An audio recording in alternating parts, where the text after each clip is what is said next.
What's going on, everybody on YouTube? Steve here, Raiken Profit over at RaikenProfit.com, coming back to you with another video.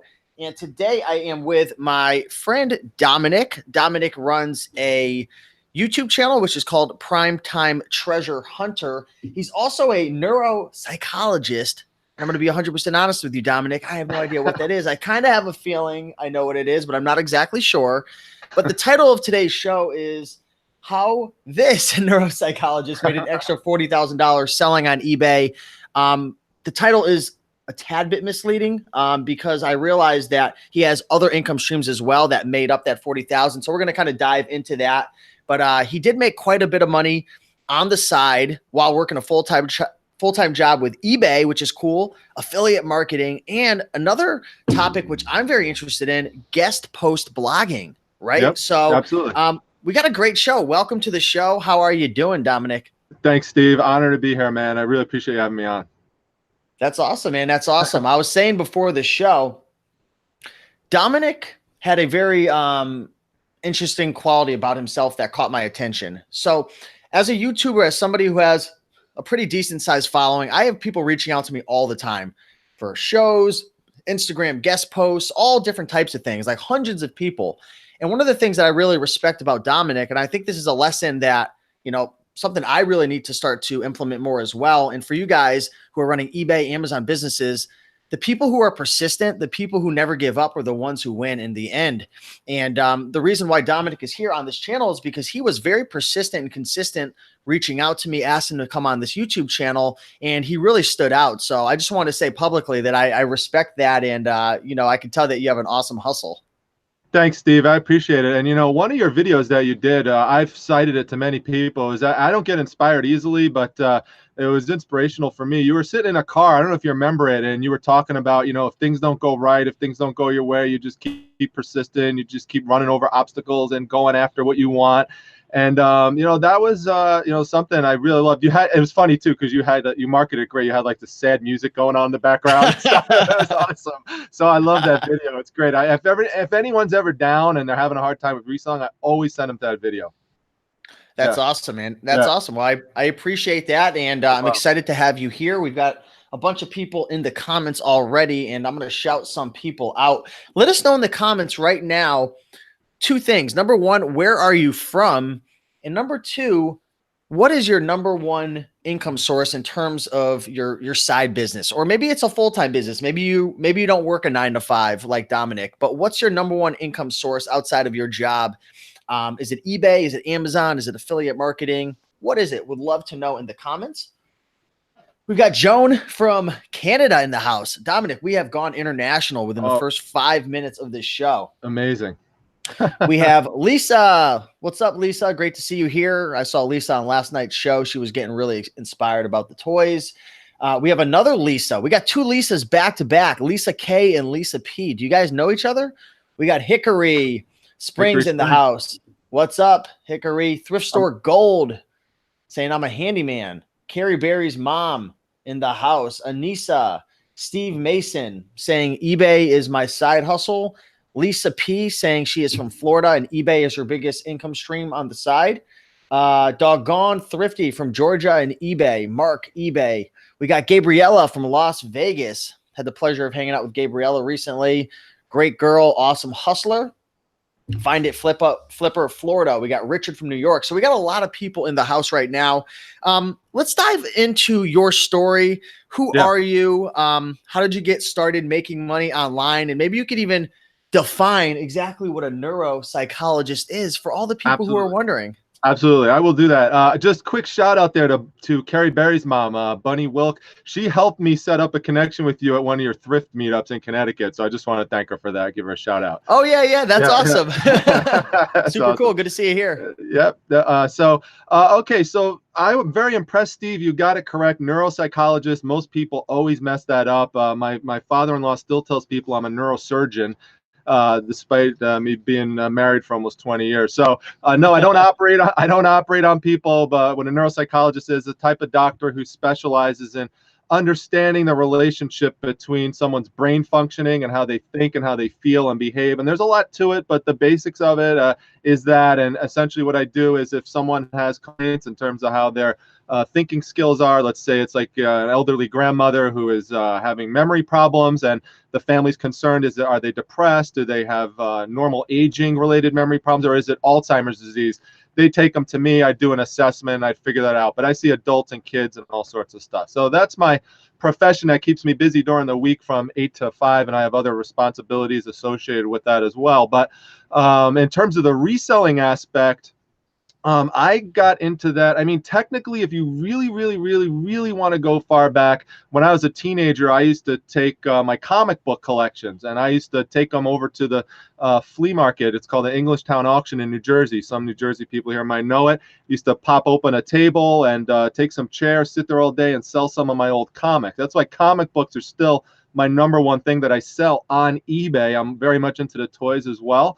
But when I moved to Fort Lauderdale, Florida, which I don't live there anymore, but where I'm in New York now. But when I lived in Fort Lauderdale, my wife and I would go down. We weren't married quite yet at the time when we moved down there, but we would go on the weekends to this big area in South Florida called the Swap Shop.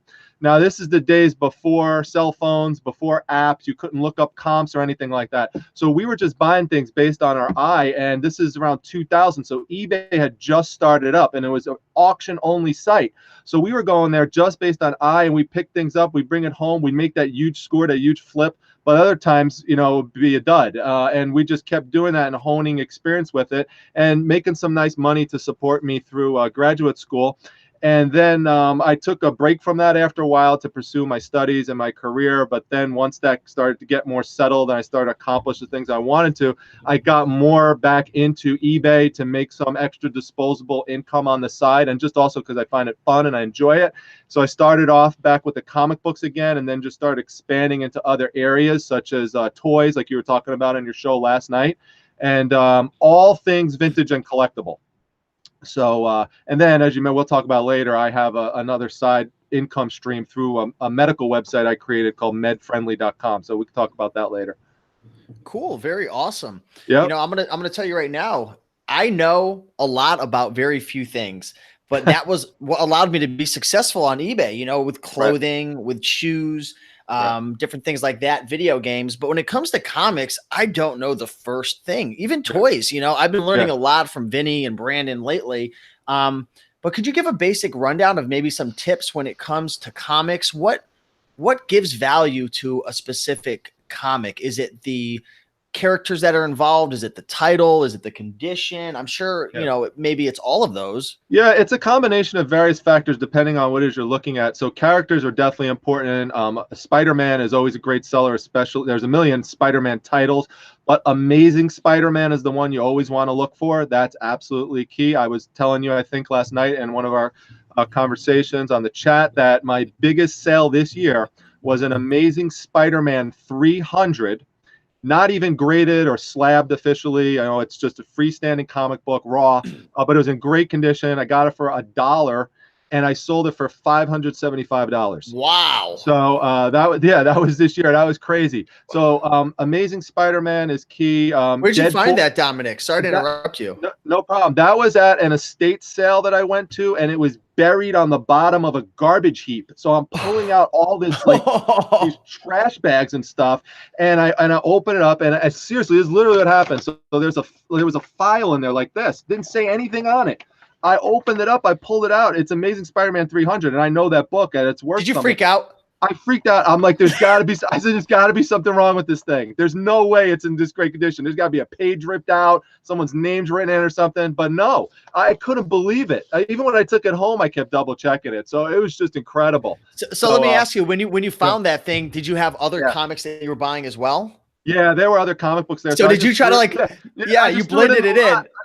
A lot, and I just wound up getting it for like $1. So they didn't know, they didn't care. Man. You know, they were just liquidating everything. They actually desperately called me to help, you know, liquidate, because there was just so much stuff there. So they just wanted stuff out. They didn't care. They even said, someone's going to make a great deal here with all this stuff, but we just need to get it out.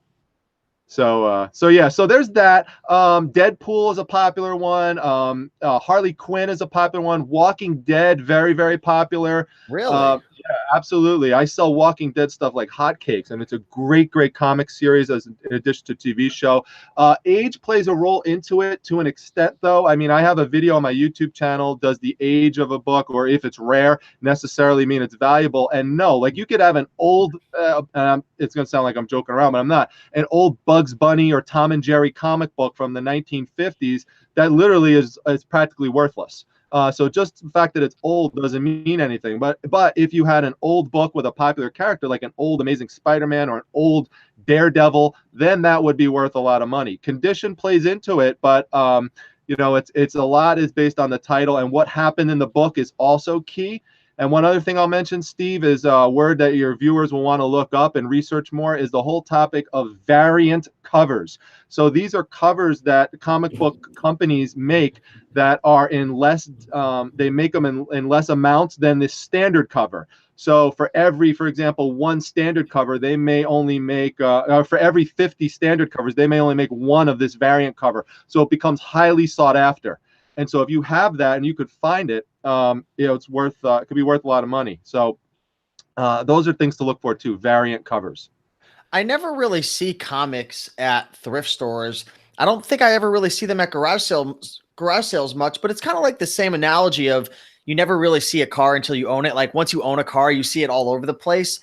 You know, I've never really been super aware of it. So like, where are you finding comics? Like where's the best place for somebody? Is it starting off with Craigslist or Facebook Marketplace, or is there a specific place inside a thrift store where they're hiding? Because I never see them. No, you're not going to find them in thrift stores. You're rarely going to find them at garage sales. Sometimes you will. Once in a while, you'll find them at estate sales, although that's pretty rare as well. So how do I find them?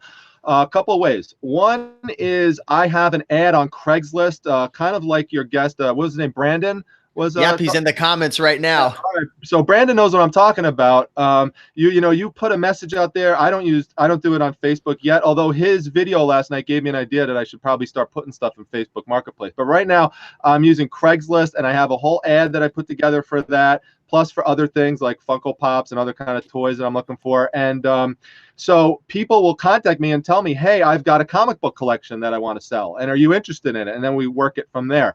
Other things that I do is I actually specifically search on Craigslist and Let Go and Offer Up with the term comic and comics. You have to put the S on and take it off because it will show up differently depending.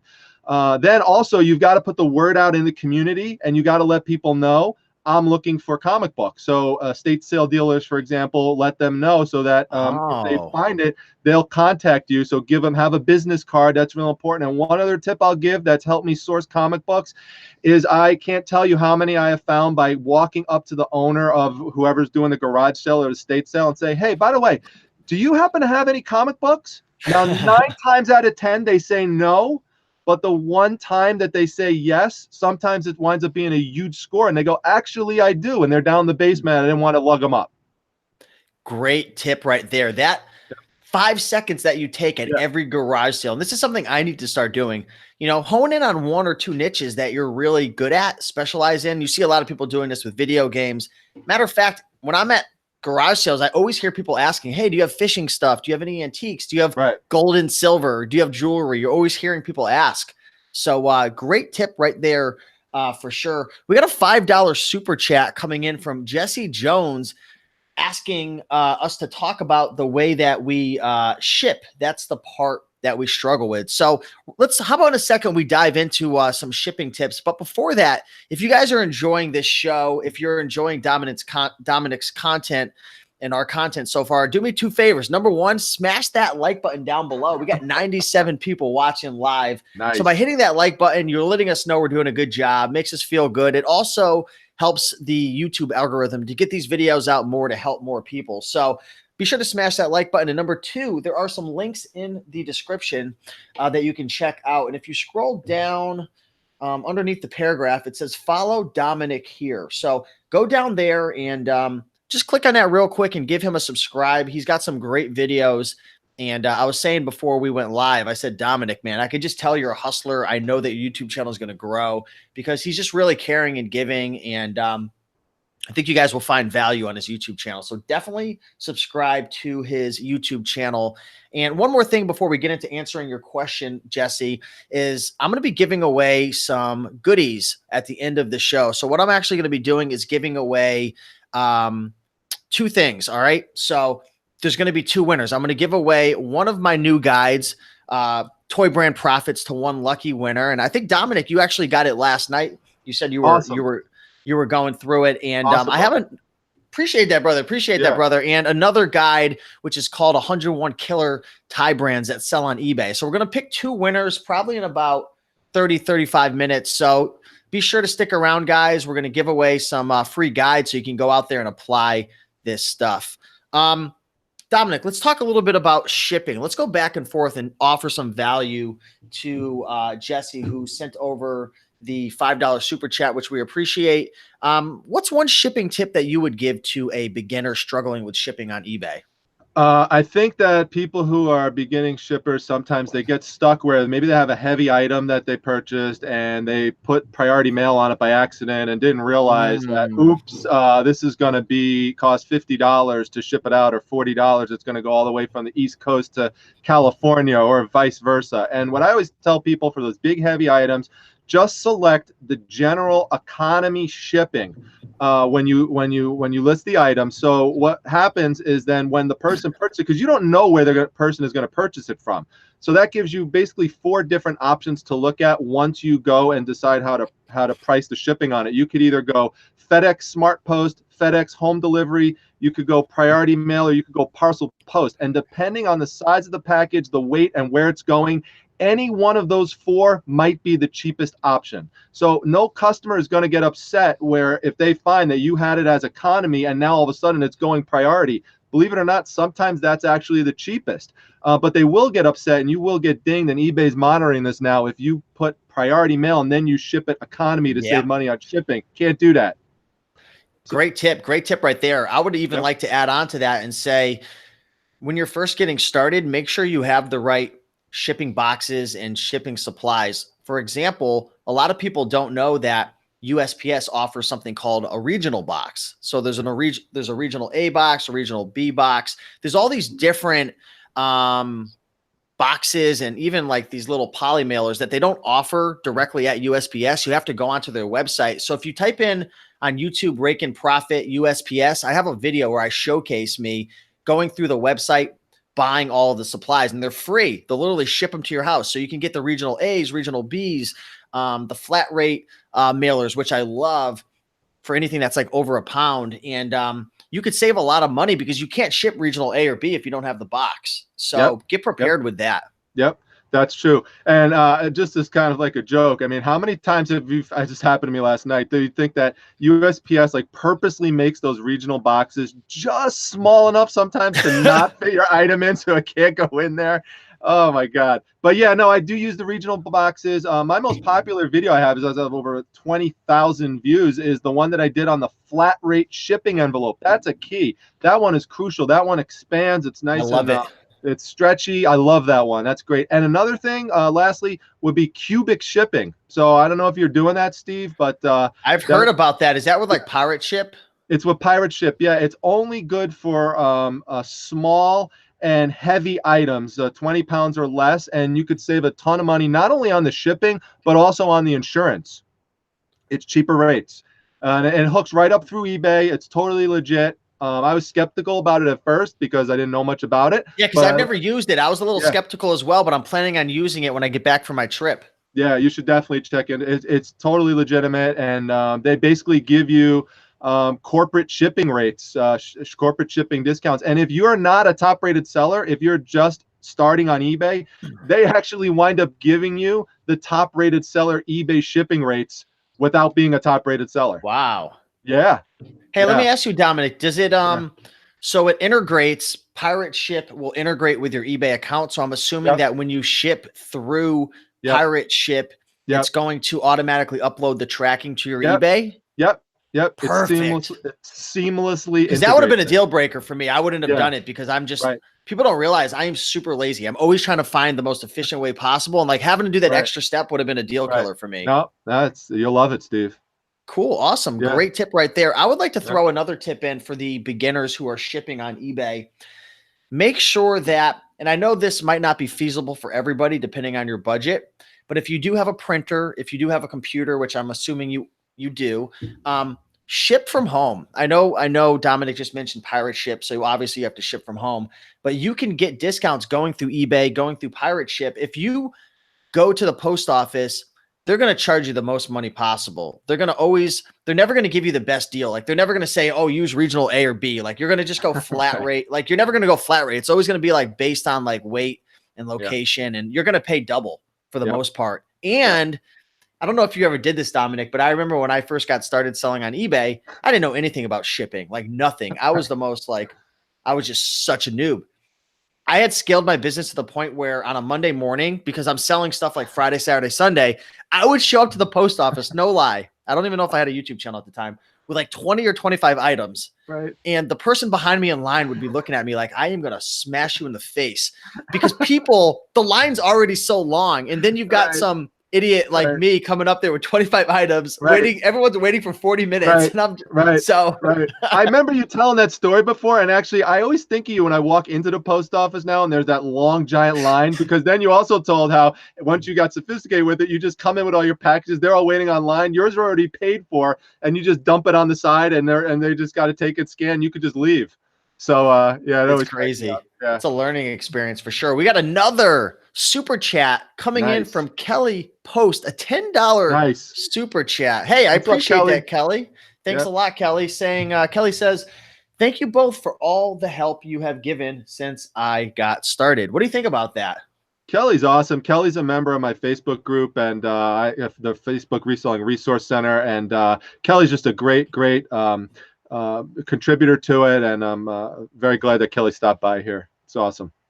I've heard a lot of great things about your Facebook group. Do you mind shouting that out again for people? Because there's a lot of folks who have questions, and a lot of times they'll try to reach out to us personally, but what they don't realize is there's so many messages coming in, we can't get back to everybody. So I always tell people, join a couple really good Facebook groups, because don't just like rely on like the YouTubers to answer your questions. There's people out there behind the scenes who know way more than us, or and there's hundreds of people that are willing to help. So what's your Facebook group? It's called the Facebook Reselling Resource Center, and it's basically a group of, right now, over 4,000 people who are just there to support each other, learn, and help each other out. There's no trolls in there. You could feel free when you ask a question. You're not going to get embarrassed or humiliated or anything like that. I don't tolerate any of that bullying stuff at all.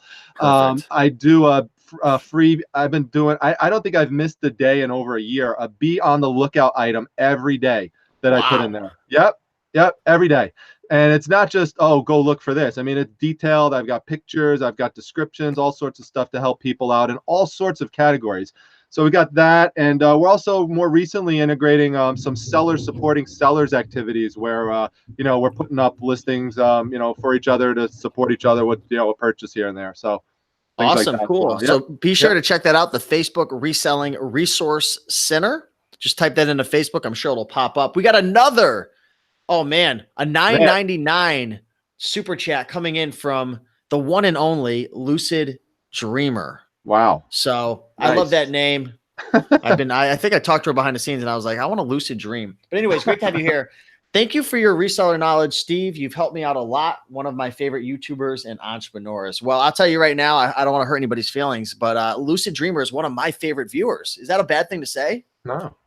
Hey, I appreciate that. Thank you so much. So let's transition over to talking a little bit about how you're able to balance your full-time job, right? Because you're working 8 to 5 or 9 to 5, you said, as a neuropsychologist. How are you able to balance your business with your full-time job? Because there's so many people. I actually put out I asked a question on a live show the other day, and I said, for the people who are watching, who here is actually full-time versus who is actually working a full-time job? And running a side business, and 90% of the people had a full-time job. So I'm sure people are curious right now, how do you do it? Yeah. Well, it's complicated. I mean, it's not easy. I'm not going to lie. It does require very good time management skills and strategies. You have to develop efficient systems. So you have to do things that, like you said, that take the least amount of time. So you have to look at what you're doing and make sure that you're doing it in the least amount of time possible. So for example, this is just a basic thing. If I've got a tape measure in another room that I'm always running to get every time I have to measure a package, well, why don't I just buy another one to keep it right close near me so I don't have to waste all that time, because that adds up over the course of the year. Even simple things like writing "do not bend" on an envelope. I went out and I got a stamp, so every time I just boom, just hit it, and that speeds up the process. So I'm just constantly doing things, not just there, but at work, because I could certainly bring home work if I wanted to, and that would cut into my reselling time. So what I do is I just develop more efficient systems in my regular workplace so that I'm getting done on time and I get home on time, and so I could shift right into reselling mode. So my wife helps me out as well, like dropping off packages every once in a while when I have a pickup, or taking some photographs, or she just went through and sorted a whole bunch of Magic the Gathering cards for me. So she's really helpful as well, and so it's good to have a partner if you can to do things. My son, I can't tell you how many times he's run up and down the stairs to get me a shipping label. So I mean, so all these things are things that just save time. But plus, you have to sacrifice a little bit. Like, you have to sacrifice on some of the personal time. Like, how Gary Vee always jokes around, stop sitting around and watching 2 hours of Lost. You can't do that. You do that stuff after you get accomplished what you want to get done. So it's a lot of delayed gratification and some less sleep. So, you either got to wake up early or you're going to stay up late, but, you're going to have to put in like an extra hour, an extra half hour, whatever, to get some extra tasks done that you would not otherwise have done during that time. I hear a lot of people saying, I want to start a business on the side, eBay, or I want to start a YouTube channel on the side and help people and serve people. But after I'm done working my 9-to-5 job, I just don't have the energy. I'm so tired. My feet are hurting. I've got to make supper for the kids, and I've got to put time into my relationship. I just don't have the time or the energy to do it.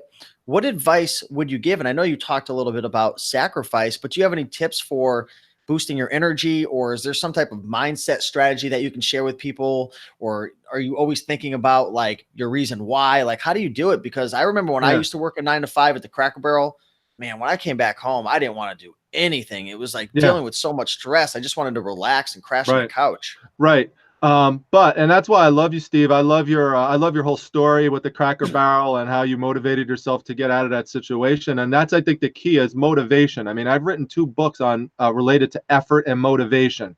And that is the key. I mean, you have to have a reason to do what you're doing. You either have to want to get out of a certain situation that you're in that you don't like, or you have to want to, add a disposable income for a certain reason. Like for me, when I did a video recently with Casey, people asked, like, why are you doing this? Like, you have a regular salary at a hospital. Well, that's true, but that salary at the hospital is not going to pay for 2 kids going to college. And so I want to make sure I have extra money for that, or to go on a family vacation and stuff and have some extra disposable income.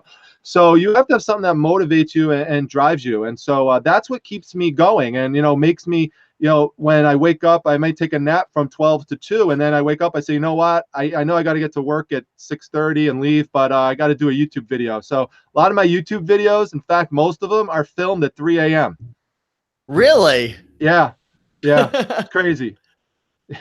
That's cool. One thing I like to always talk about with people as well is the law of momentum. Yeah. When you first get started with anything new, whether that's a new workout regimen or maybe you're coming home and you're starting to list items on eBay and you're not used to it, it's really, really hard. It's like getting a big rock to move, right? Or like a big snowball, you're trying to push it down a hill or something. It's so hard to move, but you slowly start to make progress. It slowly starts to build up. And before you know it, it's just rolling down the hill, and it's not that hard anymore, but it's putting in that effort and building that habit over the long haul. And then eventually it gets easier. Yeah, developing a routine is crucial, because once you develop that routine, you want to make sure you keep it. You start to develop a streak. I always tell people, just even if you do at least one listing a day, at least one, because then once you because the key is getting started, It's a mind with game. motivation. Yeah. The key is getting started. Once you get yourself started, then that one could turn into two, could turn into three or more. Maybe it's only one that night, but then maybe the next night you try to, get a couple extra in there. So keeping that streak alive, could So create important. like a feeling of like guilt in you almost if you don't do it. So I totally believe in that. And I do that myself in terms of having that routine. Take care of the little tiny little things. Like this morning, I'll give you a real life example. I woke up and I didn't want to do crap. I did not want to wake. I laid in bed for like 40 minutes, and it's very rare for me to do that. And I was in a very just lazy state. And what I said to myself is I said, all right, I'm going to just start off by doing one thing right now. I'm going to make my bed. So I made my bed, and it made me feel good that I made my bed and I didn't just leave my room having it look like a mess. It's really stupid. But making my bed, that little tiny thing, gave me the momentum to go downstairs. And instead of just skipping my morning ritual, I said, you know what? I'm going to just jump on the rebounder for 5 minutes. And I did that. And that motivated me to have my green juice and take my supplements. And then I felt good. And it led for me to then eventually go to the gym. So it's the same thing while running an eBay business. Just list that one item. Yeah. Because if you list one item a day, like it's all a mind game of self-esteem and confidence. Like when you don't list anything, the next day you think to yourself, oh, look at me. Like I'm stupid, or I'm not good enough, or I never do what I'm going to say. But if you at least did one, then you feel good, even though you didn't do a lot. You say, I'm going to do 2 today, and then I'm going to do 3. Like talk about listing routines a little bit more in terms of your eBay business. How important is that? It's crucial. I mean, I actually try to list more than one thing a day. Actually, one of the things I developed is, I don't know if I created it, but I never seen anyone talk about it before. I came up because I was trying to grow how many items I have in my store, and it's tough if you have the schedule that I have. So what I tried to do is develop something called the +1 strategy, and what that means is, if I have, let's say, 50 items in my store, then the next day I have to have 51. So if I sell 2 things that day, I've got to get 3 things up. So that kind of anchors me to the minimum I've got to get. If I get more, that's great, but I have to get to that number. So that's one of the things that I do. So some days I'm listing like, a lot. I'm getting 10 items up, 7 items up, something like that. So that +1 strategy is something I like to do more now, as opposed to just doing one, because it's grown so much that just doing one isn't sufficient anymore. But that's kind of something that helps keep me going and motivated. I've never heard of that before, but that's really cool. One of the most common questions I receive from people is, hey, Steve, how can I grow my sales over the next 30 days? And one of the correlations to growing your sales is listing more. Would you give any other tips or strategies for people who want to grow their sales? Obviously, building up your inventory is very important. What other tips would you give to boost your sales on eBay over the next 30 days? 2 things. One, you could either, there's only 2 ways to really do it. I mean, you've got to either find a way to list more, or you have to find a way to get more expensive product, stuff that's going to sell for more. So you've got to be willing at a certain point, once you're growing your business, to start paying up a little more for the more expensive items to go after. And that's something that I actually set out as a goal this year to, get more expensive items, more items that will give me, I might have to put a little more into in the beginning, but it will give me a better profit margin down the road. So that's the other thing. You got to obviously do your research on what those items would be for you, but and go after them. Don't be scared sometimes to spend $10, $15, $20 on an item if you could flip it for 100. I tell my wife this sometimes, just in passing, just in talking to her. The other day I sold something for $150, and I walked up and I said, you know what? I'd rather sell this one thing for $150 than 10 separate things that I have to package for $15. So it comes with experience. I had to teach my mother the same thing. I don't know if you know my story, but I got my mother started reselling about 5 years ago. I just have to say, sorry, I've told you this, but I love the name Mama Profits is the best name in the history of reselling names. I just sorry, but I just had to say that. That's awesome, man. It is a pretty epic name. But one of the struggles that she dealt with, like you said, was anytime she does mostly books and board games, anything that's new in the package. but I started to see a reoccurring theme of her passing up on items that were over $5 because she was so accustomed, Dominic, to buying books for $1 or two.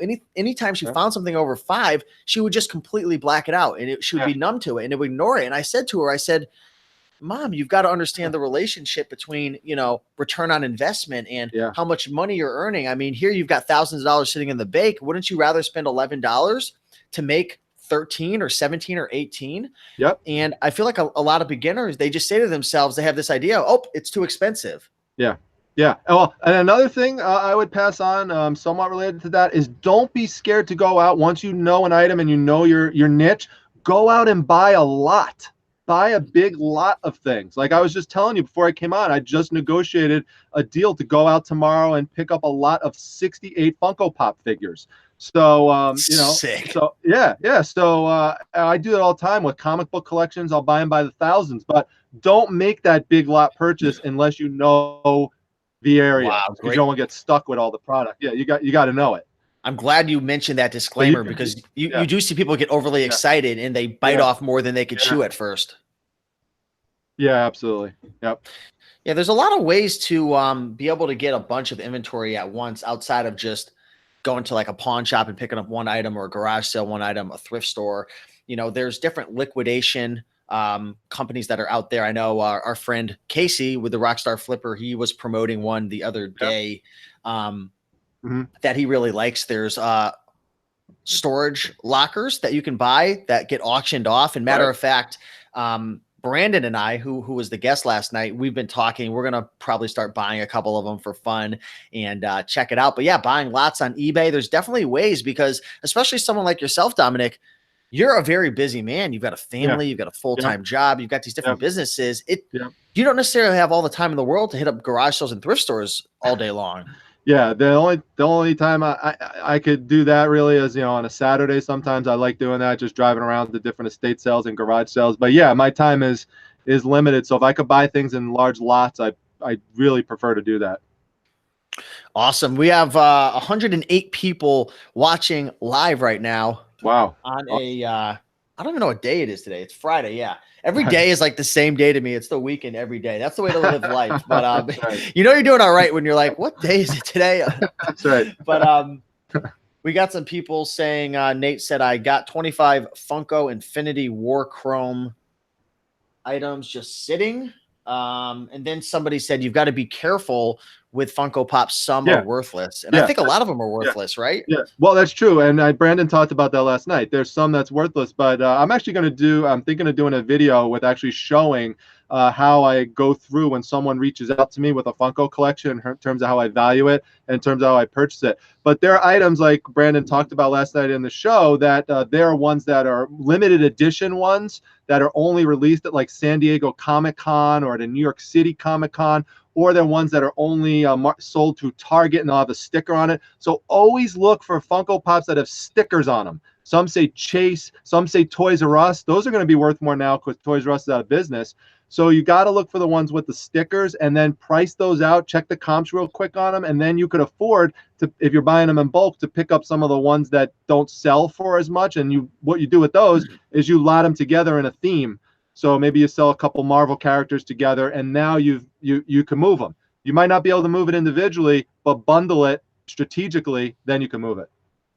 I got a question for you, Dominic, and I also want the folks in the comments in the audience right now to answer it as well. What's your number one, outside of comic books, because I feel like you're going to say comic books, so I'm not going to give you the easy way. What's your number one favorite item to resell that you tend to always make the most profit on? Is there one thing that really stands out, maybe a specific category, or maybe you could even dive into a specific item, one of your favorite items to resell of all time that you always do well with? Yep. If you go to my recent YouTube video that I did called Epic Haul Video, what I love to do is I love to go to estate sales or garage sales, and I'll find something like this sitting on a shelf, which would be an envelope like this. And it's kind of buried on the bottom. It's like in an old house or something. And everyone's walking by it. No one wants to do the work to get to it. So I'll pull all the magazines that are on top of it, let's say on a bookshelf, and I'll pull it out. and there'll be something cool like this sitting inside of it, which would be like a vintage blueprint, like it's an original of a train.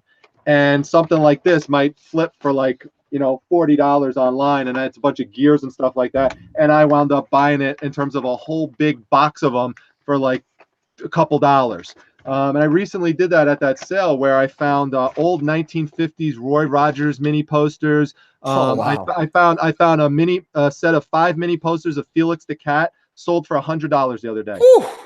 Yeah, and I just wound up getting this for like this whole big thing for like $1. It was crazy.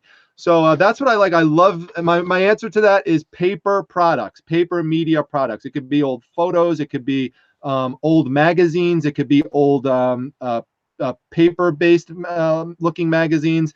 So they're not comic books, but they're you know they're guides, they're old manuals, old car manuals. You know, so book related, paper related, old menus. You wouldn't believe how much vintage menus sell for.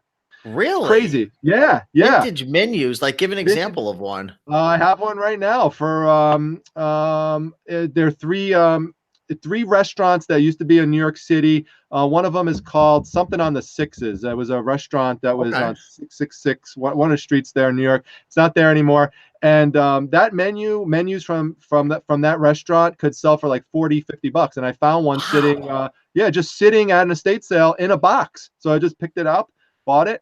The other day I purchased, I sold something. I think it was for like $35-40. It was just a photograph that I found in a garage sale of 2 men who were standing outside an old Kodak store with 8 wild dogs that they were standing in front of. It's black and white. The name of the person is who ran the store, like the person who's the practitioner of it was on the store. So you had all that there. And the person who wound up buying it, I did a little research on it. I found what city the picture was taken in. The person who bought it was a town historian.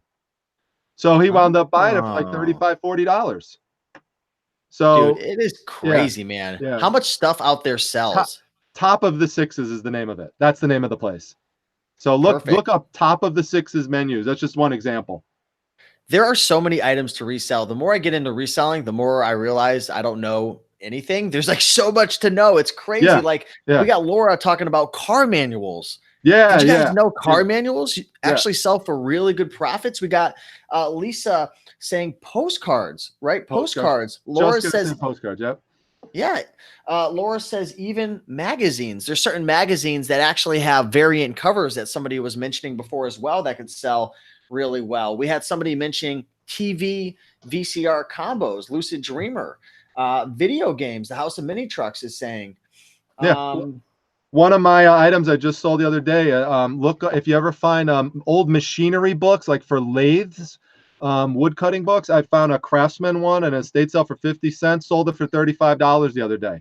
So I just have things like this, like next to me, as you can see here, just like old paper manuals that I find, foundry books, electrical plating books, all these things, electric motors. Look for old popular mechanics like these. Popular mechanics, old popular science. If you could get them in lots, they sell really, really well. So cool.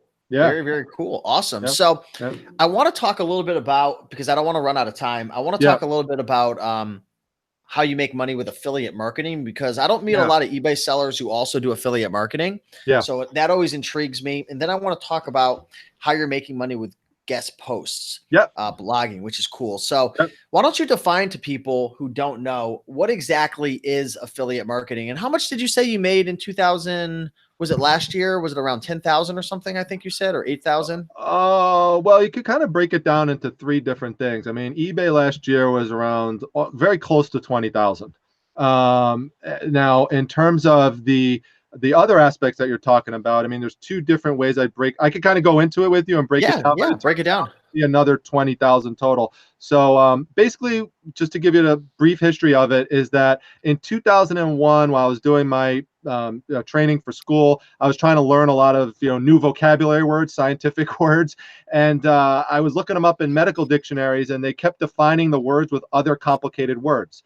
So I said, this is crazy. Someone's got to come up with some kind of place where I could go to where I could find a definition that if it has to use another complicated word, it defines it within the entry. So no one had that. So I said, I'll just make one myself. So I started making my own website, and it's called medfriendly.com. I did not do it for money initially. It was just to put information on. So every page of my website is basically a term. Like I have one for diabetes, or I have one for cancer, or I have one for some weird descriptive vocabulary word that's medical that you would look up. So they're all there. And right around that time, Google AdSense came out. And I started implementing the Google AdSense code onto my website on each one of these pages. And sure enough, over time, like last year, I wound up bringing in 8,000 just from ads sitting there. I'm not doing a thing.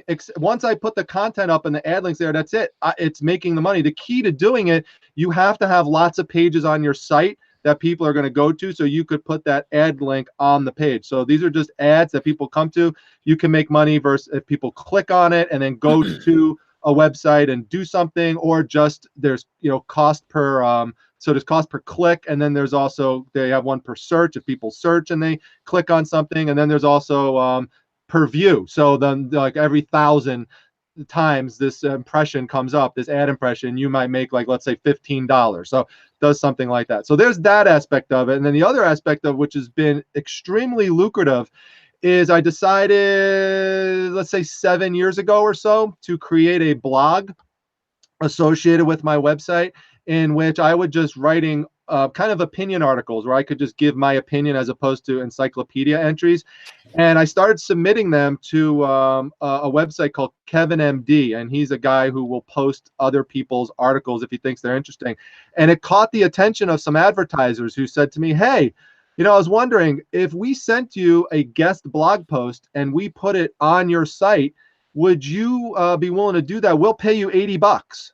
All you have to do is copy and paste the article, put it in there. There's going to be a link to our product in there, and we'll pay you $80 to do that. I said, sure. And once I did that, it opened the floodgates. So last year, just by doing that, so this is copying and pasting, putting in a link, doing a little formatting, doesn't take long. Last year, that brought in, let's see, that brought in 13,500 last year. Wow. And this year is just even more. It's just exploded this year. And there's other things I do, like I'll have a place like on the blog for a permanent text link, like on the main page of a company, like a drug rehab place. They make a lot of money. You see how much they charge for drug rehab, alcohol rehab. So you could put a link up there. People will pay me, or they'll subscribe, they'll do a subscription. So it's $50 a month. So some days I'll wake up in the morning, I look at my PayPal, I've already got $100 that came in. I didn't even get out of bed yet. So, and I didn't do anything. So they're basically, the other good thing about that, if you want to get into it, you have to create a site with a niche that that you could create lots of pages with, and you got to be patient to develop it over time. But once you have that content on there, you have no overhead really, except the monthly fee to keep your website up. That's it. So I don't have to ship anything out. I don't have to pack anything. It just sits there and makes money. I love it, man. That's passive income right there. But the key with passive income, like you said, is you've got to put that upfront work in and take that risk. But it's so worth it. It's the same with YouTube as well. You make the videos and then YouTube puts ads on it. I've got some videos, Dominic. I swear to you, I have some videos that I made like 4 years ago that still make like $100 a month. Yeah. It's crazy. It's unbelievable. That's so awesome. That's cool, man. Congratulations on the success of your blog. And that's definitely really neat. We got a comment that came in from Brandalee saying it's almost giveaway time. What do you think, Dominic? You think we should give away some free guides to help some people out? I do. I definitely think you should. I mean, it was the guide on toys is really awesome. So someone's going to be real lucky getting that one. Cool. So we're going to give away 2 guides. We're going to give away one of the guides, which is called Toy Brand Profits. And you made a good point before. You said, Steve, you should let people know that it's not just a list of 47 items, 47 pages. It's actually 176 pages. So it's a very in-depth guide. It's much more than a list. There's a lot of different things that it touches on per toy, including pictures and what to buy, what to avoid, price range, a lot of stuff. So let's give away the guide to a lucky winner right now. I need your help, Dominic. What do you want the people to say? Maybe a word or a phrase in the comment, and then I'll go through and I'll pick a random winner. What do you want them to say? Hustle hard. Hustle hard. So if you want to win that toy guide right now, all you got to do is type in hustle hard. And I'll even go a step further. If you've already purchased the guide, enter anyways. And if you win, I'll refund your payment. So we got Constant coming in. You know what's so funny when I do these contests? I start to see all these people comment. Yeah, I saw it last night. Never commented during it. It's like there's all these people in the shadow. Right, Thompson Jennings, what are you doing? I didn't see in the Right. comments you're coming out. We got Ron, we got Christopher Broomfield, Right. we got ETP Live, Hustle Hard. So I'm gonna do a how about you tell me when to stop? I'm gonna be scrolling up and down, and you can do a little right. countdown. You tell me when to stop, and when I'm not even looking, I'm not looking on the screen over there, and I'm just gonna. All right, ready? After I say smash that like button. There you go. Boom. Wow. Thrift Store Gold. Hustle Hard. I am so glad it went to Thrift Store Gold because that is such an awesome name right there. Thrift Store Gold, you are the winner. Let me write you down. Thrift Store Gold. What I need you to do is send me an email over at rakenprofit@gmail.com. Take a screenshot, please, from inside your YouTube account so I know it's you. I do verify that. And just let me know that you won the Toy Brand book from this specific video, and I will send it over or refund your money if you already purchased the guide. So congratulations, Thrift Store Gold. Now let's give away another guide to the people. This is a guide that I had launched maybe about a month ago, and it's called 101 Killer Tie Brands. So this is essentially 101 tie brands that you can go out and buy and make money with on eBay. The same concept as Toy Brand Profits. I think there's like, I don't know, over 100 pages in that book. Not as many as the Toy Brand one because toys are a little more complex. But yeah, let's give it away. How about the people in the comments right now? What I want you to do is I want you to type in Prime Time Treasure Hunter. Prime Time Treasure Hunter. That's Dominic's YouTube channel. So if you want to win this guide, let's put that in the comments and let's give away another guide to the people. All right. What do you think about that, Dominic? Awesome. Give some people some knowledge. But I'll tell you right now, what's more important, Dominic, than just going through a guide? Because if you go through a guide, you're not going to necessarily make money. A guide is never going to make you money. What's going to really make the difference in somebody's business? Oh, you mean in terms of the guide, in terms of having the guide? Yeah, Like because what you would can do write with it? a guide's not going to change your life. Right.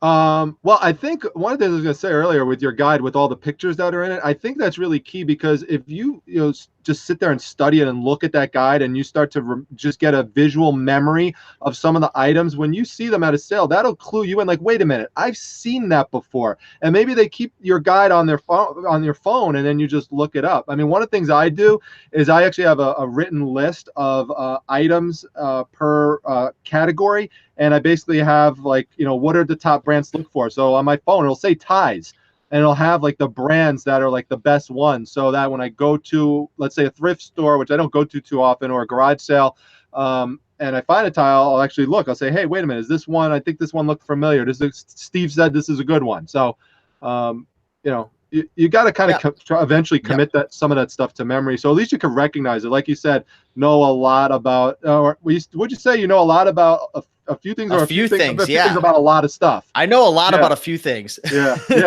But a few things about a lot of stuff. And if you just know a little about a lot of stuff, that's a key to growing your business. And that's what I'm trying to do. That's a great tip right there. Great tip. Right. I mean, someone told me the other day, they said to me, wow, Dom, I really wish I knew, because I remember I said I sold something for $150. It was a set of Magic the Gathering cards that I wound up buying from some guy who owned an old, he basically had all this stuff tossed in a trailer that he worked for the company Got Junk. So he was clearing out people's houses and he had it, and he had all this stuff and he just asked me to come liquidate it. So I went and there was a tub that said Magic cards. So I grabbed it, I put this thing up, sold it for $150. Someone said, gee, I wish I knew as much as you do about Magic cards. Truth is, I don't know a lot about Magic cards. I know a little. I know enough that it's valuable and that's worth something. And so I purchased them, did some research on them, and wound up selling it. So you just have to know enough to recognize it, to look into it. Exactly. And you had mentioned before, and what I was trying to guide you towards is you can't just read the guide and memorize it, but you have to actually, like you said, go out to the garage sales, go out to the thrift stores, start looking in the toy section, start looking in the tie section, start creating the wanted ads and looking for the comic books, because these things aren't going to come to you. That's right. Success never comes to you. You've got to go and create success. You've got to go out there and grab it and take hold of it. So definitely some awesome tips. So why don't you give me another countdown and we will pick the winner of the next guide. All right. So countdown this time, we're going to go prime time treasure hunter. There we go. Boom. All right. So the winner is Rick Ortman. Rick Ortman is the winner, Rick. So Rick, what I need you to do is take a screenshot from inside your YouTube account so I can verify it's you. Send me an email at raikenprofit@gmail.com and I will hook you up with the tie guide. Just put it in the email that it's for the tie guide and reference this video. But yeah, any final words you would like to give? Again, guys, his YouTube channel is Primetime Treasure Hunter. Be sure to check him out. Also, his Facebook group, the Facebook Reselling Resource Center, which is a free group helping resellers to reach their goals and grow their business. Any other final words of wisdom you'd like to share? I think I've got a lot of stuff on that YouTube channel. I mean, there's over 270 videos there in less than a year. So there's tons of content that I have on there, and I'd love for people to come on by, check it out, drop a comment here or there, let me know what you like, what you don't like, and what you want to see in the future. So I'm gonna kind of have save most of my tips for there on the channel.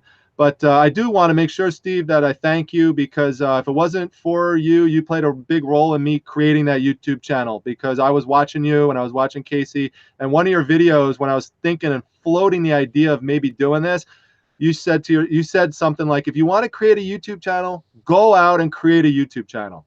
You said, just go do it, and there's always reasons why you say, well, I'm not going to do it. I'm not going to do it. And I just said, you know what? I'm just going to try it. I don't know if it's going to work. I'm just going to try it. So just so you know, your words do influence people and they do help people, grow and develop. And it certainly did for me. So I just wanted to thank you. And for me, it's kind of full circle being on your show is a testament to that. So thanks, Steve. Hey, appreciate that, Dominic. Thanks for the kind words. And we definitely got to do some more videos. Maybe we can do a collaboration with Casey as well. That would be really cool to have both you guys on. And by the way, you're in Connecticut. I'm in New York. I'm not that far from you.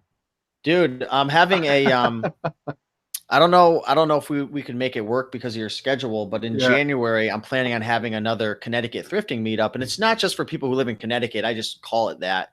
Yeah. So probably going to have one in January. It's probably going to fall on a Wednesday. Yeah.